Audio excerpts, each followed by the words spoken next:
Ambillah ke sudut mana pun, kerana ini adalah merupakan lubuk pahala. Kalau kita tidak dilantik jadi atas kuasa masjid pun, jadikan diri kita sebagai ahli jemaah. Bapa? Kerana bermula dengan niat nak mari ke masjid tu, Allah Ta'ala tulis pahala tu. Faman ya'mal misqala zarratin khairan yarah, wa man ya'mal misqala zarratin syarran yarah. Walaupun membuat benda sebesar zarah, benda molek, aku akan tulis pahala. Mutlitah di hatimu nak mari sembahyang Jumaat tu, aku tulis dah pahala. Aku tulis dah pahala. Fahmu mandi, setiap air cucuran mandianmu itu gugur bersamanya ialah dosa-dosamu. Fahmu ambil wuduk pula, pasal nak bersihkan anggota batiniahmu. Mu bukan sebagai basuh zahir aja, nampak membasuh kaki, basuh tangan, basuh muka dan berbagai-bagai lagi. Tapi hakikatnya membasuh anggota batiniahmu. Fahmu mari berjalan tu, aku kira dan bagai-bagainya itu, akhir sekali dosa-dosamu akan gugur-gugur. Cuba bayangkan 5 kali sehari membuat lagu tu, duk mandi, ulai mari rumah aku. Cuba bayangkan, sudah tentulah sahabat-sahabat berkata akan tanggallah daki tu ya Rasulullah.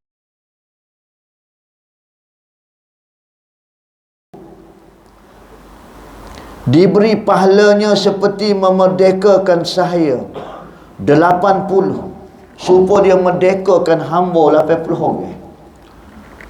Hebat semaya subuh rupanya. Padahal jari-jari orang boleh kakak ni. Dia cambutan nombor tuah ni, bukan semua orang boleh. Kalau boleh belaka hak adil, orang tak hanya tak tuah dah. Dia cambutan tuah ni penganjur ada ke 30, 20. Lepas tu hak bonasa motosikal ke apa begini, hak besar-besar tu dalam 2-3 ya. Jadi orang hak dapat tu orang hak dapat tu tentu orang yang istimewa. Semaya Jumaat belaka. Semaya Jumaat belaka. Tapi hak bonasanya ialah semaya Jumaat subuh pagi Jumaat. Hak bonasanya semaya Jumaat subuh pagi Sabtu, Ahad, Senin, Selasa, Rabu, Khamis. Itu hadiah bonasa. Patut lain tu kat hamper lah. Ibarat gitu lah. Jadi tak apalah, aku aja klik juga. Tapi kalau kita nak pegang nombor saja, tak ada hadiah berapa begini, bayarkanlah lah ke mana. Tak tubuh kawan. Semua cabut nombor tuah tak ada kena nak kawan. Begitu. Maknanya semaya Jumaat ni kawan sahabuk peduk. Apa tu? Nak ya. Daripada dulu sampai lah ni tak rajin kena. Kawan ni tak layuk pakai nombor kali.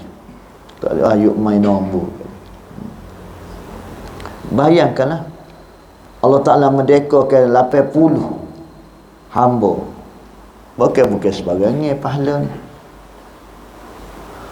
Dan lagi sabda Rasulullah sallallahu alaihi wasallam, bermula umpama sembahyang yang 5 waktu adalah ia seperti sungai mengalir di hadapan pintu rumah salah seorang daripada kamu, maka mandilah ia daripadanya pada tiap-tiap hari 5 kali. Adakah tinggal lagi atasnya dakinya? Adakah tinggal lagi atasnya dakinya? Maka sembah sekalian sahabat, tiada tinggal ya Rasulullah. Maka sabdanya, demikianlah sembahyang 5 waktu itu mengampunkan ia akan segala dosa. Lepas pada subuh ni nak tunggu qazahu, mungkin kita ada silap dan salah. Sama ada perkataan, perbuatan dan bagai-bagai. Illa bisyikrillah, kecuali syirik dengan Allah Ta'ala. Kita ada silap dan salah. Kita jangan membabit dada, kita tidak silap dan salah. Silap. Dosa-dosa kita antara subuh sampai ke zuhur kat hari ni, bila musmaya 5 waktu, musmaya zuhur, di waktu itu dosa-dosamu akan tanggal, akan gugur, yakni dosa-dosa kecil. Dosa-dosa kecil akan gugur. Bermula daripada muniat nak semaya tu. Apatah lagi kalau muniat nak mari semaya Jumaat. Semalam beroyak di Masjid Muhammadi semalam. Sebab 2024 ni pelantikan baru Jawatankuasa Masjid seluruh Kelantan. Majlis Agama Islam Kelantan menyarankan supaya buat pemilihan baru untuk sesi 2024 dan format yang baru Jawatankuasa Masjid. Amo kata tak adalah lubuk pahala ialah masjid lah. Lubuk pahala ni masjid.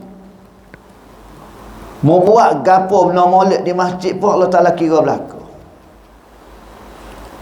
Orang jadi pegawai masjid, orang jadi jawatankuasa masjid, tu hari pahala yang cukup berganda-ganda. Kerana mereka-mereka ini adalah orang yang tolong jaga rumah Allah. Jawatankuasa masjid sehari tengah hari dalam kepala dia fikir lagu mana nak suruh biar orang ramai. Jawatankuasa masjid, pegawai-pegawai masjid duk mikir lagu mana daripada satu soh nak jadi dua nak jadi empat jadi 8. Pegawai masjid dan jawatankuasa masjid duk mikir lagu mana nak suruh biar orang mari selesa rumah Allah Ta'ala. Biar orang mari rasa kemanisan, rasa kelazatan, rasa keseronokan, rasa damai, rasa tenang. Fikiran-fikiran yang macam ni Allah Ta'ala tidak biarkan gitu. Allah Ta'ala berikan pahala. Siapa memikir gitu mau lah nak suruh biar rumah aku ni jadi hebat, jadi makmur, jadi riuh rendah sokmo. Mulianya tuan-tuan, mulianya orang jadi jawatankuasa masjid. Kalau kita tidak rebut peluang tuan-tuan, rugi yang teramat sangat. Kita duduk dalam lubuk pahala, kita tak rebut pahala. Kita tidak ambil bahagian. Ambillah ke sudut mana pun, kerana ini adalah merupakan lubuk pahala. Kalau kita tidak dilantik jadi jawatankuasa masjid pun, jadikan diri kita sebagai ahli jemaah. Bapa? Kerana bermula dengan muniat nak mari ke masjid tu, Allah Ta'ala tulis pahala tu. Faman ya'mal misqala zarratin khairan yarah, wa man ya'mal misqala zarratin syarran yarah. Walaupun membuat benda sebesar zarah, benda molek, aku akan tulis pahala. Mutlitah di hatimu nak mari sembahyang Jumaat tu, aku tulis dah pahala. Aku tulis dah pahala. Fahmu mandi, setiap air cucuran mandianmu itu gugur bersamanya ialah dosa-dosamu. Fahmu ambil wuduk pula pasal nak bersihkan anggota batiniahmu. Mu bukan barang basuh zahir aja nampak basuh kaki, basuh tangan, basuh muka dan berbagai-bagai lagi. Tapi hakikatnya membasuh anggota batiniahmu. Fahmu mari jalan tu, aku kira dan bagai-bagainya itu. Akhir sekali dosa-dosamu akan gugur-gugur. Cuba bayarkan 5 kali sehari mu buat lagu tu, duk mandi, ulai mari rumah aku. Cuba bayangkan, sudah tentulah sahabat-sahabat pun kata akan tanggallah daki tu ya Rasulullah. Maka Rasulullah kata itulah, kalau mu buat sokmo lagu tu, Allah Ta'ala akan mengampunkan dosa-dosamu. Yang dosa-dosa besar memerlukan taubat. Bila dosa mu kurang, mu akan berasa ingin nak mari masjid. Ya, jadi berat-berat nak mari masjid ni kerana mu dosa banyak. Mu berdosa banyak. Mu risyawah, selapuk banyak, menghalang dirimu untuk mari masjid. Maka iblis pun ajarlah kepadamu supaya mu jawab.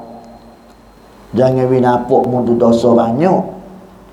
Maka orang pun dengar lah mu jawab. Bapa dia mau tak pergi pasal betelai kawan ada kerja. Bapa dia mau tak pergi semaya Jumaat pasal tahu kawan tak boleh pergi dengan ustaz tu.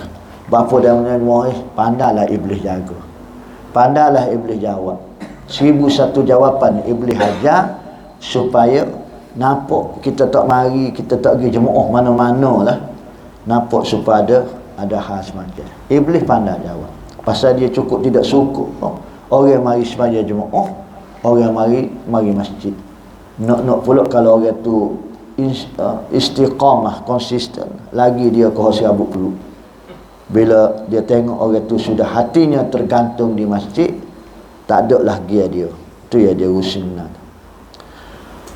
Dan lagi sabda Rasulullah sallallahu alaihi wasallam, barang siapa memeliharakan akan wuduknya,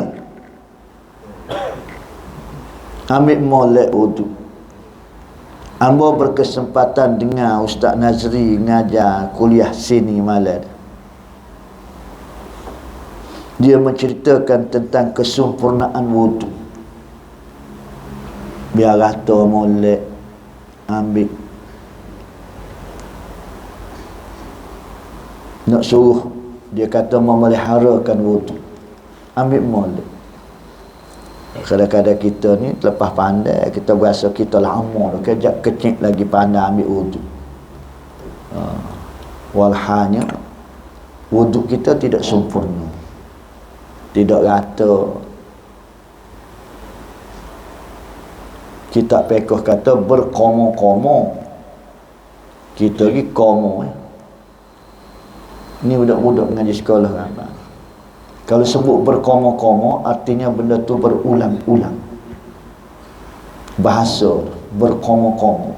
Kita lagi komo, tu komo. Kalau berkomo-komo,